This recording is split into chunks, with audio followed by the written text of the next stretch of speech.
एक बार फिर से आप सभी का स्वागत है हमारे YouTube चैनल जीसीसी निकेतन पे। एक हम नया सब्जेक्ट लेकर के आए हैं, भारत का संविधान। भारत का संविधान का विकास किस प्रकार से होता है, भारत में किस प्रकार से लागू होता है, संविधान के अंतर्गत क्या क्या प्रावधान है, समय समय पर इसमें किस प्रकार का संशोधन हुआ, वर्तमान समय में संविधान का क्या स्वरूप है, जब लागू हुआ था उस समय संविधान का क्या स्वरूप था, संविधान का निर्माण कैसे हुआ, कौन कौन से प्रावधान और क्यों शामिल किए गए, ये तमाम बातों की चर्चा हम करेंगे इस चैप्टर में और इस सब्जेक्ट के माध्यम से, जिसमें हम संविधान का संपूर्ण अध्ययन करेंगे। तो ये फर्स्ट क्लास है और आप हमारे साथ अगर बने रहेंगे तो संपूर्ण संविधान की जानकारी आपको इस चैनल के माध्यम से आसानी से मिल जाएगी, है ना। तो आज हम मुख्य रूप से संविधान का जब बात करेंगे तो इसको दो तीन रूप में हम बांटेंगे, है ना। हम तीन रूप में इसको पढ़ेंगे। सबसे पहला में क्या देखेंगे, पहला हम देखेंगे संविधान का ऐतिहासिक विकास, है ना। संविधान का आखिरकार विकास कैसे हो गया, संविधान का ऐतिहासिक विकास पहला फेज में देखेंगे। संविधान का ऐतिहासिक विकास के बाद दूसरा फेज में हम देखेंगे संविधान, संविधान का स्वरूप क्या है, किस प्रकार का संविधान है भारत का, है ना। संविधान का स्वरूप क्या है उसका दर्शन देखेंगे, है ना। संविधान किस प्रकार से, न्याय किस प्रकार का स्वतंत्रता है और किस प्रकार के अधिकार की बात करता है। तीसरा फेज में हम देखेंगे अनुच्छेद, हम देखेंगे तीसरा फेज में क्या देखेंगे, अनुच्छेद देखेंगे, है ना। अनुच्छेद और आर्टिकल वगैरह, वही आर्टिकल, अनुच्छेद, भाग, अनुसूची, ये सभी की बात करेंगे, ये सभी की बात करेंगे। और उसको चौथा में अंतिम में देखेंगे संविधान संशोधन, ठीक है। तो इन संपूर्ण संविधान संशोधन, तो इन संपूर्ण फेज के माध्यम से हम पूरा भारतीय संविधान का अध्ययन लगभग पूरा कर लेंगे, जिसमें से हम स्टार्ट करने वाले हैं संविधान का ऐतिहासिक विकास, जिसका फर्स्ट भाग शुरू करने वाले हैं, बाकी 4 फेज आने वाला है।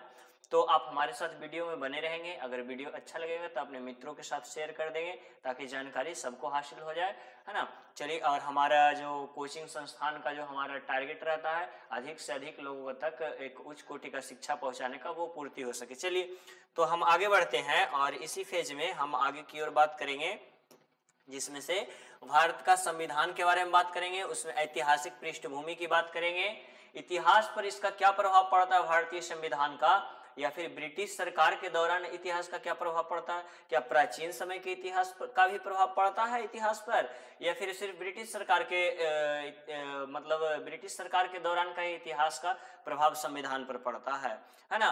तो वो भी देखेंगे कि प्राचीन समय का आखिरकार प्रभाव पड़ता है हमारे संविधान पर, तो किस प्रकार का प्राचीन इतिहास के समय के विधि का वर्तमान समय के संविधान पर प्रावधान मतलब प्रभाव पड़ता है, और कैसा प्रभाव ब्रिटिश सरकार के शासन के दौरान जो नियम लेकर के आया उसका कैसा प्रभाव पड़ता है हमारे संविधान पर, वो हम इसके बारे में जानकारियां प्राप्त करेंगे। तो चलिए हम आगे बढ़ते हैं। ब्रिटिश सरकार द्वारा समय समय पर पारित किए गए कानून और अधिनियम और एक्ट के माध्यम से ये ऐतिहासिक पृष्ठभूमि को देखेंगे, है ना। मुख्य रूप से उसके पहले की जो पॉलिटिकल पृष्ठभूमि जो होता है प्राचीन समय का जो हम लिए हैं, वो इसी के अंतर्गत शामिल किया गया है। हालांकि जब संविधान मुख्य रूप से स्टार्ट करेंगे, संविधान स्टार्ट करेंगे या फिर आप इतिहास पढ़ेंगे तो उसमें पता चलेगा कि प्राचीन समय से भी कुछ संविधान में शामिल किया गया। क्या क्या शामिल किया गया है जो आप देखेंगे, जैसे भारत की शक्तियों को एकांतर तौर पर बनाया गया। एकांतर का मतलब इसका झुकाव केंद्र की तरफ है, केंद्र को ज्यादा शक्ति दिया गया है। किस कारण था, क्योंकि भारत समय समय पर टूटते रहा है, बिखरते रहा है, विदेशी आक्रमण यहाँ होते रहते हैं और इस कारण यहाँ नए नए वर्ग का भी उदय होते रहता है जो समाज में विभेद का कारण बनता है। तो वर्ग को संतुलन करने के लिए भी इसमें अधिकार दिए गए हैं, समानता का अधिकार दिए गए हैं। और जो वर्ग के पूंजीपति वर्ग के ज्यादा तेजी से विकास होता है तो उस पर टैक्स लगा करके उसके धन में कटौती करके जिनका विकास नहीं हुआ उनके बीच में वितरण का भी प्रावधान है। तो इसी के तहत हम और कुछ बातें करेंगे और हम आगे बढ़ते हैं। संविधान का ऐतिहासिक विकास के फेज में हम ब्रिटिश सरकार द्वारा समय समय पर जो कानून लाया जाता है उसके बारे में बात करेंगे, क्योंकि भारत में ब्रिटिश सरकार 1600 ईस्वी में एक कंपनी के रूप में बन करके आती है महारानी एलिजाबेथ के चार्टर्ड एक्ट के द्वारा। और जो कंपनी बन करके आती है वो किस प्रकार से भारत पर उपनिवेश की स्थापना कर लेती है, और वो औपनिवेशिक शासन के दौरान ब्रिटिश संसद से कुछ नियम और कानून बन करके आएगा। और वो नियम और कानून के द्वारा भारतीय भूभाग क्षेत्र पर शासन किया जाएगा और वही नियम और कानून हम संविधान में उसके कुछ मुख्य बिंदु के रूप में शामिल करते हैं। आइए उसी का हम आज पड़ताल करते हैं, वो किस प्रकार का कानून हम लोग संविधान में शामिल करते हैं इससे जुड़ा हुआ। तो सबसे पहला हम देखेंगे, क्या देखेंगे, तो 16वीं सदी के अंत में लंदन में कुछ व्यापारियों ने भारत से व्यापार करने के लिए लंदन ईस्ट इंडिया कंपनी की स्थापना की है ना।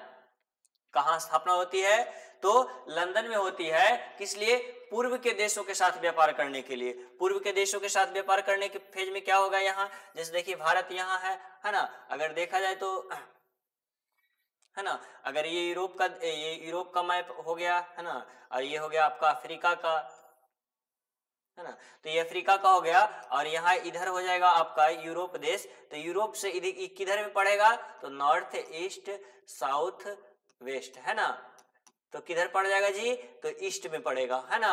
ये इधर ब्रिटेन है, ब्रिटेन इधर देश है, तो ब्रिटेन से किधर पड़ेगा, तो पूरब में पड़ेगा भारत हमारा है ना। तो पूरब के देशों के साथ जो व्यापार करने कंपनी आ रही थी, उसी के पूर्वी देशों के साथ उसी के नाम पर इसका नाम क्या रख दिया गया, ब्रिटिश ईस्ट इंडिया कंपनी। ठीक है, मतलब इंडिया में व्यापार करने आ रही थी। इंडिया में व्यापार करने क्यों आ रही थी, क्योंकि भारत को कहा जाता है कि सोने की चिड़िया, प्राचीन समय से सोने की चिड़िया थे। भारत में के लिए एक गाना प्रयोग होता है, मेरे देश की धरती सोना उगले उगले हीरा मोती। तो क्या कोई धरती सोना उगलती है, नहीं, ऐसा नहीं है कि कोई धरती सोना उगलती है। हमारे देश में नदियों का जाल है, और जिस देश में नदियों का जाल रहेगा वहां उपजाऊ मृदा रहेगा, और जब उपजाऊ मृदा रहेगा तो यहाँ सोना के रूप में यहाँ गेहूं, चावल, ज्वार, बाजरा, उसके साथ ही साथ दक्षिण भारत में मिर्च, मसाला और मसाले की खेती होती थी। और ये हम उत्पादन तो हर साल कर लेते थे, लेकिन सोना हर साल उत्पादन होगा क्या। तो रोमन साम्राज्य कहा गया, रोमन साम्राज्य द्वारा कहा गया जाता है कि हमने भारतीय मसालों को खरीदने के लिए अपना पूरा रोमन साम्राज्य खाली कर दिया, और वो सोना के माध्यम से पहले खरीदा जाता था, तो पूरा सोना भारत में संग्रहित हो गया। और वही भारत में जो संग्रहित होता है वो विश्व के अन्य लुटेरे और व्यापारी को आकर्षक का कारण बनता है, और वही व्यापार करने के उद्देश्य से भारत आई कंपनी भारत को एक गुलामी की जंजीरों में जकड़ लेती है। वो किस प्रकार से जकड़ेगी और किस प्रकार से भारत को आजादी दिलाएगा, उससे वो भारतीय स्वतंत्रता आंदोलन में पढ़ना है। लेकिन वो गुलामी की जंजीर में जकड़ने के लिए कौन कौन से कानून लेकर के आता है, और वो कानून को हम किस प्रकार से वर्तमान संविधान में लागू करते हैं, उसके कुछ प्रावधान को उसको हम देखेंगे। उसी में से सबसे पहले हम बात किए थे कि ब्रिटिश ईस्ट इंडिया कंपनी की स्थापना हो गई थी 1600 ईस्वी में, और स्थापना कहाँ हुआ था, ब्रिटेन में लंदन में हुआ था एक एक्ट के द्वारा, जिस पर महारानी एलिजाबेथ ने 10 साल के लिए पूर्वी देशों के साथ व्यापार करने के लिए छूट प्रदान किया गया था कि कोई भी ब्रिटेन से कोई भी और दूसरा कंपनी या फिर ब्रिटेन से और कोई भी लोग पूर्वी के देशों के साथ व्यापार नहीं करने जाएंगे जब तक ब्रिटिश ईस्ट इंडिया कंपनी वहां शासन कर रही है, जिसको महारानी ने अधिकार दे रखा। क्योंकि अगर एक ही क्षेत्र के सपोज दैट एक ब्रिटिश ईस्ट इंडिया कंपनी शासन भारत में व्यापार कर रही है ना, ब्रिटिश ईस्ट इंडिया कंपनी एक भारत में व्यापार कर रही है, और एक और कोई ए नाम की कोई कंपनी आ जाती है भारत में व्यापार करने। अब देखिए मुख्य रूप से व्यापार फायदा के उद्देश्य से किया जाता है। अब ये फायदा कमाने के लिए दोनों में प्रतिस्पर्धा होगा, कंपटीशन होगा, मनमुटाव बढ़ेगा, और चूंकि दोनों ब्रिटिश ही है, मनमुटाव बढ़ेगा तो घाटा किसको जाएगा, ब्रिटिश को जाएगा। तो एक प्लान बे में एक कंपनी को भेजा जाता है भारत में व्यापार करने के लिए, एकात्मक रूप से भारत पर फोकस करने के लिए। अब देखिए यहीं से इसका मंशा दिखता है कि भारत को गुलामी बनाने के लिए ही भेजा था, भारत का शोषण करने के लिए भेजा था, यहाँ तोड़ने के लिए भेजा था। चलिए तो हम आगे बढ़ते हैं। महारानी एलिजाबेथ प्रथम के चार्टर द्वारा उन्होंने भारत के व्यापार करने के लिए विस्तृत अधिकार प्राप्त किए, है ना। पूर्व के देशों के साथ व्यापार करने के लिए 10 साल का अधिकार देते हैं महारानी एलिजाबेथ। किसको, ईस्ट इंडिया कंपनी के नाम से एक कंपनी बनता है, ठीक है।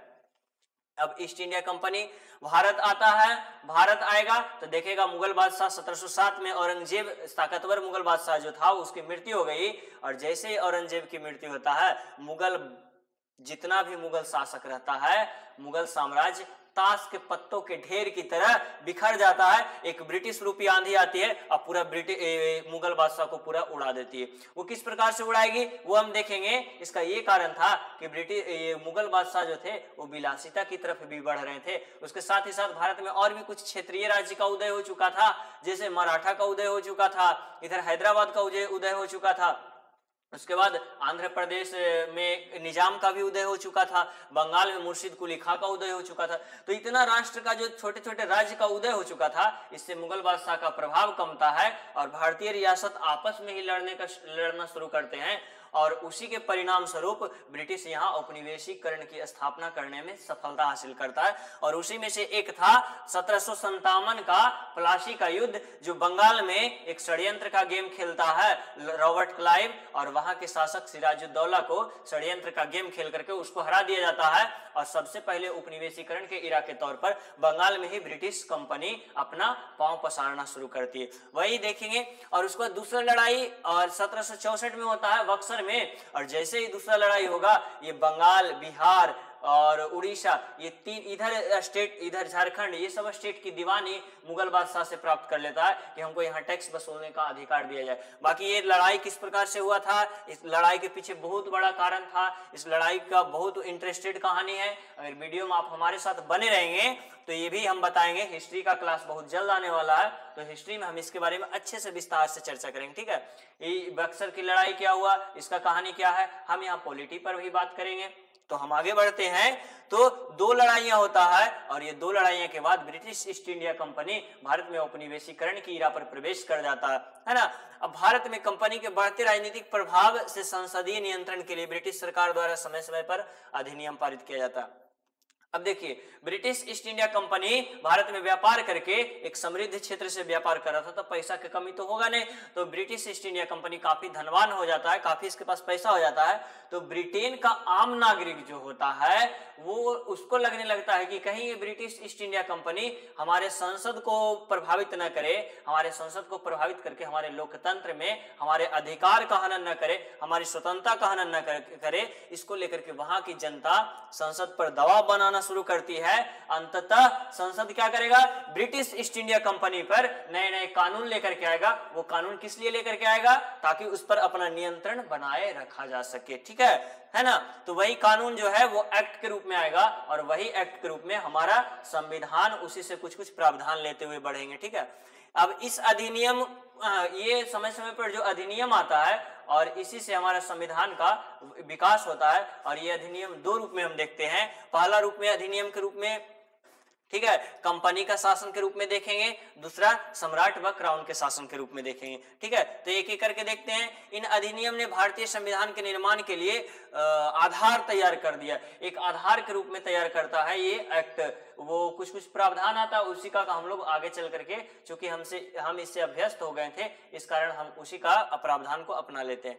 1946 में एक संविधान सभा का गठन होता है। कैबिनेट मिशन के पश्चात कैबिनेट मिशन आता है, संविधान सभा का गठन होता है और 2/11 यानी कि 2 वर्ष 11 महीना 18 दिन में हमारा संविधान बन करके 26 जनवरी 1949 को तैयार हो जाता है, जिसे 26 जनवरी 1950 को अस्तित्व में ले आया जाता। तो ये तो हो गया संविधान की मोटा मोटी बात। अब संविधान का विकास, संविधान का कालक्रम के मुख्य रूप से दो भागों में बांटा गया है ना। और इसमें से कंपनी का शासन पहले हो जाएगा और दूसरा हो जाएगा सम्राट का शासन। कंपनी का शासन कब से कब तक चलेगा जी, तो 1773 के रेगुलेटिंग एक्ट आता है और इसी से सर्वप्रथम ब्रिटिश संसद द्वारा कंपनी पर नियंत्रण स्थापित किया जाता है। और कब तक कंपनी का राज चलेगा, तो 1757 की क्रांति होता है, 1757 की क्रांति तक ब्रिटिश का राज, ये कंपनी का राज चलता है। उसके बाद ब्रिटिश क्राउन का शासन आ जाता है। यानी कि कानून कब तक चलेगा, 1758 में नया एक्ट आएगा, तब तक कानून चलेगा किसका, कंपनी के शासन का, है ना।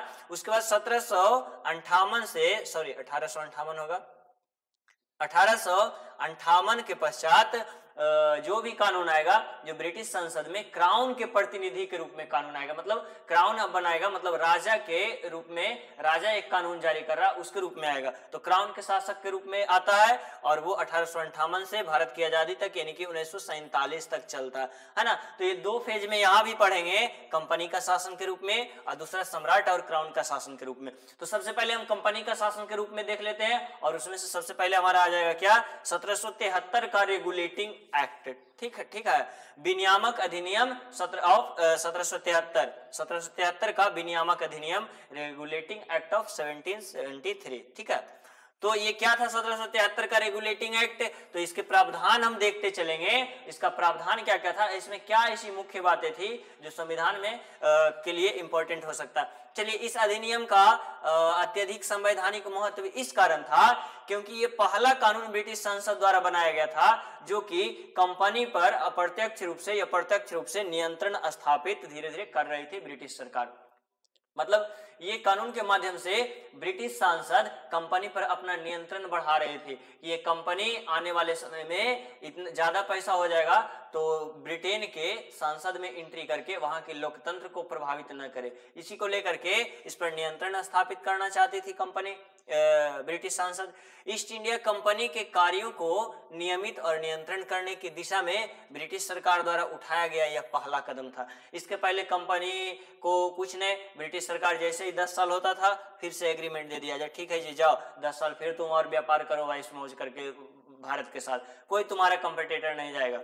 लेकिन जब देखा कि इसका अधिकार मतलब 1757 का प्लासी का लड़ाई हुआ, 1764 का बक्सर का लड़ाई हुआ, उसके बाद देखा कि भारत को नियंत्रण में ले लिया है तो ये ताकतवर ना हो जाए ब्रिटिश से, इस कारण उस पर नियंत्रण स्थापित करने के लिए सबसे पहला एक्ट 1773 लेकर के आता है। इसके द्वारा पहली बार कंपनी के प्रशासनिक और राजनीतिक कार्यों को ब्रिटिश संसद द्वारा मान्यता मिलती है। अभी तक जो कार्य कर रहा था वो एक व्यापार के रूप में कार्य कर रहा था, अब उसको ब्रिटिश संसद से लीगली मान्यता मिल जाता है ब्रिटेन की तरफ से, ठीक है। इसके द्वारा भारत में केंद्रीय प्रशासन की नींव रखी जाती है। केंद्रीय प्रशासन का तात्पर्य क्या होता है, जैसे 3-4 क्षेत्र जीता हुआ था और उसको एक जगह से शासन किया जाता है, मतलब शक्तियों का केंद्रीकरण कर रहा है, एक जगह जमा कर रहा है, तो वही हुआ केंद्रीय प्रशासन। धीरे धीरे केंद्रीकरण की नींव यहीं से पड़ती है। चलिए, तो 1773 का और भी कुछ प्रावधान है और भी हम देखेंगे। अब इसकी प्रमुख विशेषता क्या थी जी 1773 का रेगुलेटिंग एक्ट की? तो इस अधिनियम द्वारा बंगाल के गवर्नर को गवर्नर जनरल का पद दिया गया। मतलब गवर्नर, पहले ब्रिटिश का गवर्नर होता था और गवर्नर मुख्य रूप से प्रेसिडेंसी का मालिक होता था। और भारत में सर्वप्रथम 3 प्रेसिडेंसी था। 3 प्रेसिडेंसी में कौन कौन था जी? 3 प्रेसिडेंसी में कौन कौन था? 3 प्रेसिडेंसी में मुख्य रूप से एक बंगाल प्रेसिडेंसी था, एक बंगाल प्रेसिडेंसी, दूसरा मद्रास प्रेसिडेंसी और तीसरा कोलकाता प्रेसिडेंसी, है ना। कोलकाता प्रेसिडेंसी इधर हो जाएगा, मद्रास प्रेसिडेंसी यहाँ साउथ में हो जाएगा और एक बंबई प्रेसिडेंसी था। ये 3 प्रेसिडेंसी में एक एक गवर्नर होते थे और ये सभी गवर्नर की शक्ति बराबर होती थी, एक दूसरे से पैरेलल होती थी ब्रिटिश सरकार में, है ना। ये बंगाल को जीत लिया था और बंबई उसको दहेज में मिला था शादी में और मद्रास को पट्टे पर ले रखा था, है ना। इतिहास की कहानी और भी खतरनाक है, काफी इंटरेस्टेड है। अगर इतिहास मॉडर्न हिस्ट्री शुरू करेंगे तो आप लोग क्लास जरूर एक बार अटेंड कीजिएगा, एक बार मौका दे करके देखिए, अच्छा ना लगे तो तो फिर बाद में आप बात कर सकते हैं, ठीक है। चलिए, तो हम आगे बढ़ते हैं। 3 प्रेसिडेंसी के रूप में शासन कर रहा था और यही 3 प्रेसिडेंसी का प्रमुख जो होता था वो गवर्नर था। अब उसको गवर्नर के जगह पर गवर्नर जनरल बना दिया, मतलब ये तीनों के शक्तियों का एकांतरण कर दिया। किसके तहत? बंगाल के तहत। मतलब बंगाल के गवर्नर को गवर्नर जनरल बना देता है, अर्थात मद्रास और बंबई के गवर्नर जो था इसको इसके अधीन कर लेता। मतलब बंगाल का जो गवर्नर था वो क्या करेगा, दोनों बंबई और मद्रास के गवर्नर पर अपना अधिकार, अपना शासन सत्ता, अपना कार्य और नियम थोप सकता है, यानी कि इसको सीनियरिटी दे देता है बंगाल के गवर्नर को, और वही गवर्नर का नाम गवर्नर जनरल के रूप में कर देता है, ठीक है। चलिए, तो आगे हम बढ़ेंगे। आई होप समझ में आ गया होगा कि उसकी सहायता के लिए 4 सदस्यीय कार्यकारी परिषद का गठन किया जाता है ना। 4 सदस्यीय कार्यकारी परिषद का गठन किया जाएगा गवर्नर जनरल की सहायता के लिए, किसी भी निर्णय लेने के लिए, है ना। जैसे कोई निर्णय लिया जाता है तो उस पर वोट देने का अधिकार रहेगा मुख्य रूप से। तो अगर वोट गवर्नर के पक्ष में आया तो वो इजिली उस निर्णय को ले सकता है, गवर्नर के पक्ष में नहीं आया तो वो निर्णय को खारिज कर सकता है। तो 4 सदस्यीय एक निकाय का गठन किया जाता है गवर्नर जनरल के सहायता हेतु, ठीक है। और इस फेज में सबसे पहला गवर्नर जनरल जो था वो कौन था? वारेन हेस्टिंग्स बनता। वारेन हेस्टिंग्स बंगाल का प्रथम गवर्नर जनरल। अब आप लोग, बंगाल का प्रथम गवर्नर कौन था जी? रॉबर्ट क्लाइव था। बंगाल का प्रथम गवर्नर जनरल कौन था? तो वारेन हेस्टिंग्स था। ये सुप्रीम बना देता है किसको? मद्रास और बंबई प्रेसिडेंसी के गवर्नर के सुप्रीम बना देता है बंगाल के गवर्नर को। अब देखिए आगे क्या है, इसके द्वारा मद्रास और बंबई के गवर्नर बंगाल के गवर्नर जनरल के अधीन हो गए। अभी कुछ देरी पहले हम इसके बारे में बात किए थे कि इसके तहत मद्रास और बंबई के जो गवर्नर थे ये किसके अधीन हो गए जी, तो वारेन हेस्टिंग्स यानी कि बंगाल के गवर्नर जनरल के अधीन हो गए। इस अधिनियम के तहत कलकत्ता में 1764 में उच्च न्यायालय की स्थापना की गई।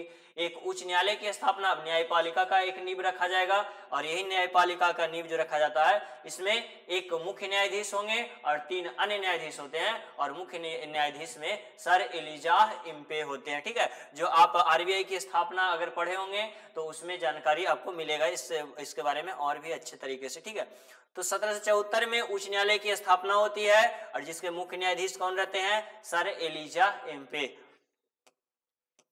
चलिए, इसके तहत कंपनी के कर्मचारी को निजी व्यापार करने पर, भारतीय उपहार लेने पर प्रतिबंध लगा देता है। अब ये निजी व्यापार क्या होता है और उपहार लेने पर प्रतिबंध काय लगा दिया। अब देखिए, जब बंगाल पर 1757 का प्लासी का लड़ाई जब जीतता है तो पूरे बंगाल में लूट मच जाता है। ब्रिटिश सरकार, ब्रिटिश अधिकारी लूटना शुरू करता है। वहां के जो अमीर होते हैं, वहां के जो व्यापारी होते हैं, वहां के लोगों से वो कभी रिश्वत ले लेता है, रिश्वत के रूप में, कभी उपहार के रूप में ले लेता है। तो इस प्रकार से उस क्षेत्र में लूट मचा देता है। तो रिश्वत और उपहार के रूप में जब लेता था तो वो शिकायत जाता था गवर्नर के पास और वो शिकायत का समस्या आगे आने वाले समय में हो जाता था और व्यापार भी प्रभावित होता था उससे। तो ये था हमारा क्या, तो ये था उपहार का समस्या। एक और था कि निजी व्यापार। अब जैसे एक एग्जाम्पल के रूप में देखेंगे कि हम रिलायंस कंपनी का सिम चला रहे हैं, रिलायंस कंपनी का सिम बेच रहे हैं। ठीक है, रिलायंस कंपनी का सिम बेच रहे हैं और एक वो अपना सिम बेच रहे हैं, सपोज दैट ए नाम से कोई कंपनी है। अब कोई खरीदने आया रिलायंस कंपनी का सिम मूड बना करके घर से आया कि 400 रुपया में, चाहे जितना में भी, मान लिया जाए 400 रुपया में हम खरीद लेंगे, जिसमें हमको 2 महीना का रिचार्ज देगा रिलायंस कंपनी वाला। हम अपना सिम कहेंगे अरे भाई तो 400 रुपया काहे लगी बर्बाद कर, तो 200 रुपया दो ना, 200 रुपया दो, हम तुमको 4 महीना का रिचार्ज वाला सिम दे देंगे। अब यहाँ क्या हुआ, कोई सिम कौन लेकर के जाएगा, मेरा वाला सिम लेकर के जाएगा जी, ऑब्वियसली बात है। तो ये क्या जाएगा, रिलायंस कंपनी को घाटा जाएगा ना उसमें। तो यही था, जब निजी व्यापार करता था तो जब कंपनी का जो व्यापार होता था वो घाटा में जाता था, इस कारण निजी व्यापार पर प्रतिबंध लगा दिया गया। चलिए, तो आई होप आप लोगों को समझ में आ रहा होगा। इस अधिनियम के द्वारा ब्रिटिश सरकार कोर्ट ऑफ डायरेक्टर यानी कि कंपनी की गवर्नर बॉडी के माध्यम से कंपनी पर नियंत्रण सशक्त हो गया, है ना। इस अधिनियम के द्वारा वो कोर्ट ऑफ डायरेक्टर यानी कि कंपनी का हेड जो होता था वो ब्रिटेन में बैठता था और वो धीरे धीरे अपना पकड़ मजबूत कर लेता है कंपनी पर। ठीक है, इसने भारत में इसके राजस्व, नागरिक और सैन्य मामले की जानकारी ब्रिटिश सरकार को देना आवश्यक कर दिया। 1773 के रेगुलेटिंग एक्ट के बाद क्या, यहाँ की राजस्व यानी कि कितना पैसा कलेक्ट किया भारत से तुम, नागरिक, यहाँ के नागरिक की स्थिति क्या है, तुम किस प्रकार के सैनिक कार्रवाई कर रहे हो, तुम्हारे सैनिक अभी तुम्हारे पास कितना है, कितना तुम सैनिक सेना के लिए कितना हथियार खरीदे हो, कितना बम और गोला रखे हो, कितना देश को बर्बाद कर चुके हो भारत के, तो ये सब जानकारी किसको देना है, ब्रिटिश सरकार को देना है। यही एक्ट के तहत 1773 का रेगुलेटिंग एक्ट हो चुका है। अब हम आगे बढ़ेंगे और इसी फेज में हम देखेंगे 1781 का एक्ट। ठीक है, अब देखिए 1773 का जो एक्ट था उसमें कुछ समस्या था, तो वो समस्या को दूर करने के लिए 1781 का एक्ट लेकर के आएगा। अब जैसे मोबाइल बनाया, सबसे पहला मोबाइल आया तो भारी भरकम भड़के को बना दिया, तो अब उसको छोटा मतलब छोटे डिवाइस में बनाने के लिए क्या करेगा, अगला दूसरा फिर से रिसर्च करेगा तो छोटा हो जाएगा। अब उसमें मल्टी यानी कि बहुत सारे चीज को ऐड करने के लिए फिर से रिसर्च करेगा तो फिर से नया मोबाइल लॉन्च करेगा, है ना। यानी कि बार बार सुधार करके, जिस प्रकार से मोबाइल में रोज लॉन्च होते रहता है उसी प्रकार से 1773 के नियम में कुछ गड़बड़ था, उसको सुधार करके फिर से लॉन्च करेगा। अब देखिए नियम क्या गड़बड़ था, 4 गो गवर्नर जनरल के सहायता के लिए 4 गो व्यक्ति दे दिया था। बेचारा एगो गवर्नर जनरल है, अब कोई नियम बनाना है उसको, सपोज दैट इसमें से तीन व्यक्ति बोल दिया कोई नियम बनाना है, 3 व्यक्ति इसका समर्थन नहीं दिया कि नहीं ये नियम गलत है, और एक ही व्यक्ति गवर्नर जनरल की तरफ से समर्थन है, तो गवर्नर जनरल के तहत कितना व्यक्ति हो गया, 2, और इधर कितना व्यक्ति का समर्थन है, 3। ये नियम बनेगा? नहीं बनेगा। गवर्नर जनरल बेचारा चाह करके भी अपनी इच्छा से नियम नहीं बना सकता था।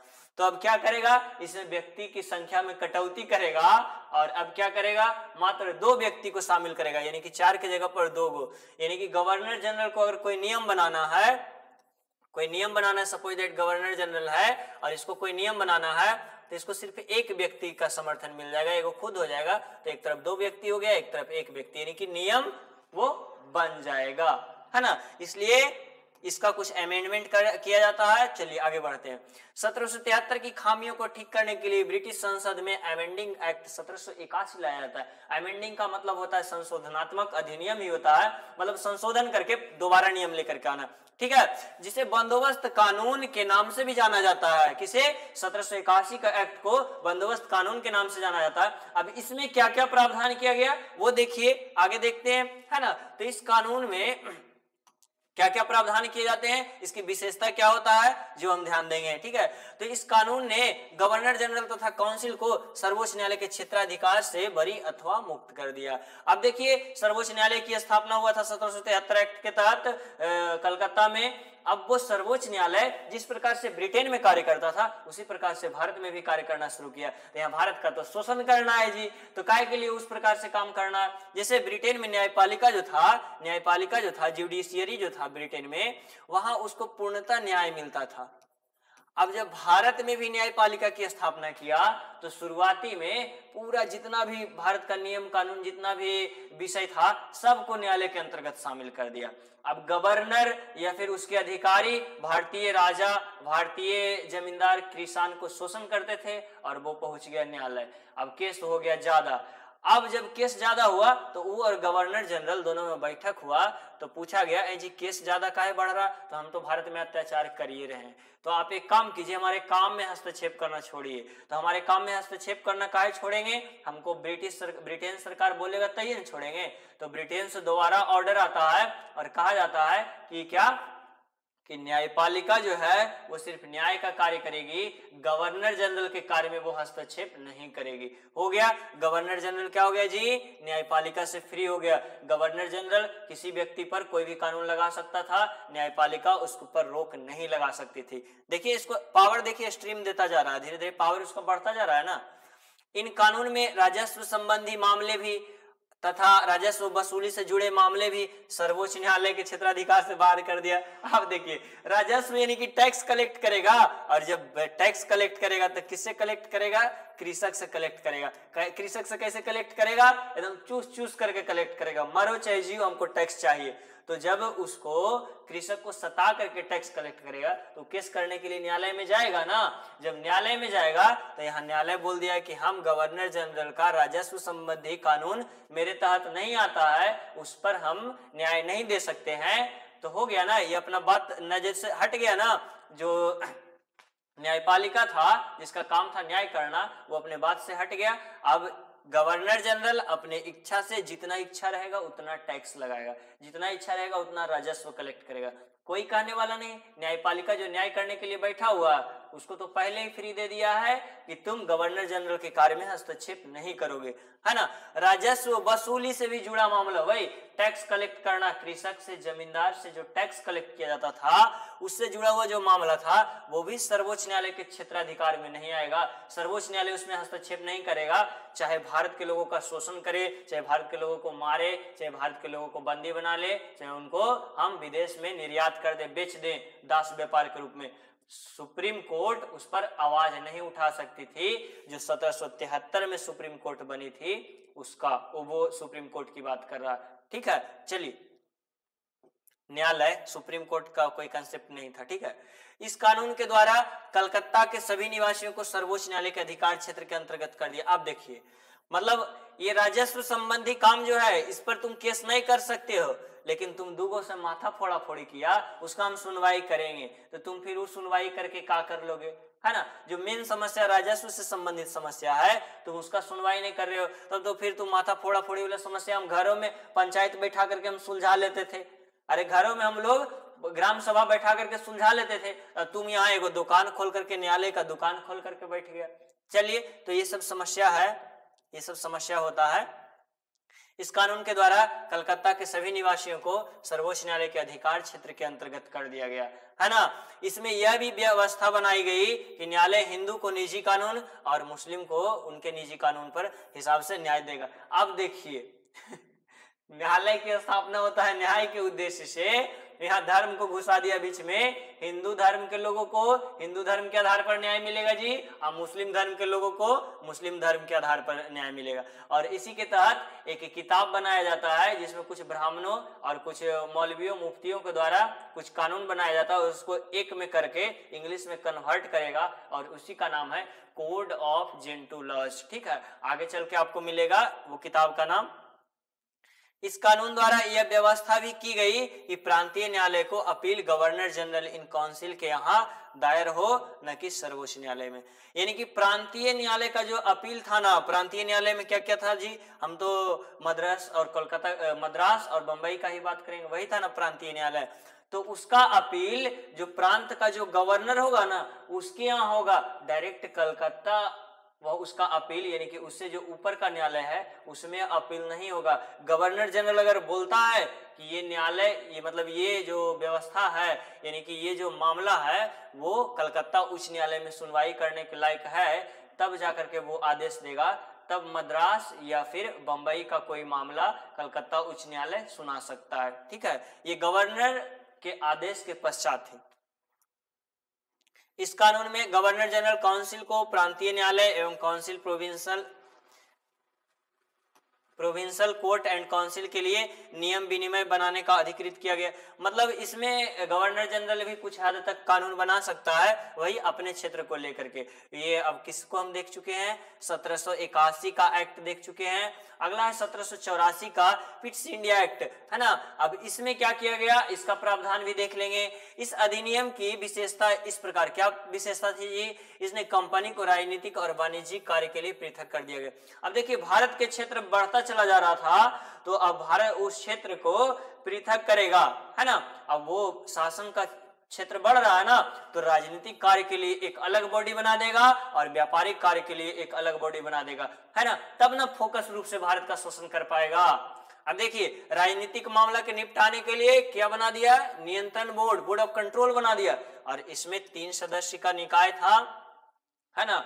और मुख्य रूप से ऑल ओवर मिला करके 6 सदस्य थे, जिसमें से 2 गो ब्रिटेन का कैबिनेट बैठते थे, कैबिनेट मंत्री होते थे। ठीक है, तो नियंत्रक बोर्ड बना दिया, और नियंत्रक बोर्ड क्या करता था, राजनीति मामले को देखभाल करता था। मतलब देशी रियासत पर कब्जा करना है, कहीं लड़ाई वगैरह में परपंच कूटनीति करना है, तो क्या वो कौन सा करेगा वो कार्य, वो राजनीति मामले का कार्य कौन करेगा, बोर्ड ऑफ कंट्रोल उसका कार्य करेगा। जैसे मैसूर का अधिग्रहण करना है, मराठा पर हमला करना है, अवध का अधिग्रहण करना है, या फिर हैदराबाद के साथ सहायक संधि करना है, ये तमाम कार्य कौन करेगा जी, तो राजनीतिक मामले का जो राजनीतिक मामले के तहत जो स्थापना हुआ है वही करेगा नियंत्रण बोर्ड, यानी कि बोर्ड ऑफ कंट्रोल करेगा उस कार्य की देखभाल। अब व्यापारिक मामला, यानी कि जो व्यापार व्यवसाय, जैसे भारत में कपड़ा कितना आ रहा है, सूती वस्त्र यहाँ से कितना जा रहा है, यहाँ चाय का कितना निर्यात हो रहा है, और यहाँ से मसाला का कितना निर्यात हो रहा है, भारतीय वस्तु का कितना उत्पादन हो रहा है, भारतीय वस्तु को कैसे बर्बाद करके ब्रिटेन के वस्तु को आगे बढ़ाना है। फोकस रूप से सिर्फ व्यापार व्यवस्था पर ध्यान देने के लिए एक अलग बॉडी बनाया गया, और उसका नाम क्या था, कोर्ट ऑफ डायरेक्टर। ठीक है, क्या बना था पहला, राजनीतिक मामला के लिए नियंत्रण बोर्ड यानी कि बोर्ड ऑफ कंट्रोल, और व्यापारिक मामला के लिए कोर्ट ऑफ डायरेक्टर। ये 2 व्यवस्था बनाया गया, और इसके अधिकार को पृथक कर दिया गया, कंपनी को 2 पार्ट में बांट दिया गया कि तुम्हारा काम है, एगो का कार्य दे दिया कि तुम देशी रियासत का तुम क्षेत्र को बढ़ाना, कब्जा करते चलना, तुमको व्यापार से नहीं मतलब है, व्यापार का काम हम देख लेंगे। ठीक है, तो ये हो गया 1784 का एक्ट। अब एक और आ गया, उसके बाद आ गया 1786 का एक्ट आता, और 1786 का एक्ट मुख्य रूप से लॉर्ड कॉर्नवालिस, जो अमेरिकी स्वतंत्रता में भाग लिया था, और अमेरिकी स्वतंत्रता, चूंकि अमेरिका स्वतंत्र हो गया था, वहां के लोग से लात घूसा खाया था, अब इसको भेजा गया भारत कि भारत जाओ और कुछ नहीं, वहां धर्म और जाति के आधार पर तुम लड़ा देना, जहां धर्म और जाति के आधार पर लड़ा देना, और बस एकदम षड्यंत्र का अपने लोगों से लड़ाते रहना, और चैन से तुम क्षेत्र का विस्तार करते रहना, पहले सिखा दिया गया। तो ये जो कॉर्नवालिस था, इसको अमेरिकी स्वतंत्रता संग्राम में सैनिक कमांडर का अधिकार इसके पास नहीं था, वो राजनीतिक मामला का अधिकार था। तो बोला हम गवर्नर एक ही शर्त पर बनेंगे जब हमको सेना का भी अधिकार दिया जाए, यानी कि हम जिस राज्य पर हम हमला करना चाहते हैं जिस राज्य पर हम अटैक करके उसको अधिग्रहण करना चाहते हैं उसमें हमको किसी दूसरे का आदेश न लेना पड़े, सेना हमारे जब हाथ में होगा तो हमको जब इच्छा रहेगा जब कूटनीतिक संबंध स्थापित करेंगे और जब इच्छा रहेगा जब उस पर अटैक करके हम उसको अधिग्रहण कर लेंगे। तो ये उसका उद्देश्य था, मतलब अपना पावर और बढ़ाना चाह रहा था। बोला कि हमको जब तुम सेना कमांडर का पावर दोगे तब हम भारत में जाएंगे, नहीं तो नहीं जाएंगे, हम अमेरिका में मार खाए यही चक्कर में। भारत में तो वैसे भी बेवकूफों की कमी नहीं है ना। और बेवकूफों इस केस में बोले हैं क्योंकि यहाँ लोग समय मतलब जगह जगह पर मिल जाते हैं पैसे पे बिकने वाले आज के वर्तमान नेता की तरह। चलिए 1786 में लॉर्ड कर्नवालिस को बंगाल का गवर्नर जनरल नियुक्त किया गया और उसने यह पद स्वीकार करने के लिए 2 शर्त मांगी। वही देखिए 2 शर्त है। पहला क्या करता है कि उसे विशेष मामले में अपनी काउंसिल की अधीन सभी मतलब जितना भी, अब देखिए गवर्नर जनरल के लिए एक काउंसिल का स्थापना किया गया था जिसमें 2 व्यक्ति होता था, 2 व्यक्ति है ना, एक गवर्नर हो गया, एक गवर्नर जनरल हो गया और उसके साथ 2 व्यक्ति हो गया। अब इसको कोई निर्णय लेना होता था तो एक व्यक्ति इसके सपोर्ट में आ गया एगो और एक व्यक्ति अकेले रह गया, 2 व्यक्ति हो गया, निर्णय इसके पक्ष में हो गया। इसके बावजूद अगर कोई और निर्णय लेना है जिसमें ये दोनों में से एक भी व्यक्ति सपोर्ट में नहीं तो वैसा निर्णय तो फिर भी नहीं ले सकता। तो उस केस में ये बोलता है कि हमको काउंसिल के निर्णय को अभिभावी करने अथवा उससे मानने का अमानने का अधिकार हो। मतलब काउंसिल जो निर्णय दे रहा है हमारा इच्छा रहेगा तो मानेंगे, नहीं इच्छा रहेगा तो हम उन्हें मानेंगे, हमको ये भी पावर चाहिए। मतलब एक्सट्रीम देख रहे हैं, गवर्नर का धीरे धीरे पावर बढ़ते चला जा रहा है। उसने सेनापति अथवा कमांडर इन चीफ का पद भी दिया जाए। पहला क्या बोला कि हम मतलब एक्सट्रीम कंडीशन में जब हम चाहें, जब हमारी इच्छा हो, हम काउंसिल के निर्णय को हम ठुकरा दें अपनी इच्छा के अनुसार, यानी कि जब हमको दिखे कि यहाँ फायदा हो रहा है हमारा या हमारे शासन के लिए उचित हो सकता है, हमारे राष्ट्र के लिए उचित हो सकता है या फिर और कोई कार्य के लिए उचित हो सकता है और उस कार्य को हमको काउंसिल से हमको अगर निर्णय आया है कि उस कार्य को नहीं करना है, हम करना चाह रहे हैं, तो उसमें हम काउंसिल के निर्णय को ठुकरा करके उसके अगेंस्ट हम कार्य कर सके, हमको इतना पावर दिया जाए। पहला ये मांग था। दूसरा क्या मांग था? सेनापति अथवा सैन्य कमांडर का पद दिया जाए, सेना का प्रमुख हमको बनाया जाए, सर्वोच्च अधिकार हमारे हाथ में हो सेना का, तभी हम जब चाहे जब दूसरे राज्य पर हमला करके उसको अपना ब्रिटिश शासन में मिलाएंगे, तभी ना भारत का अच्छे से शोषण करेंगे, है ना।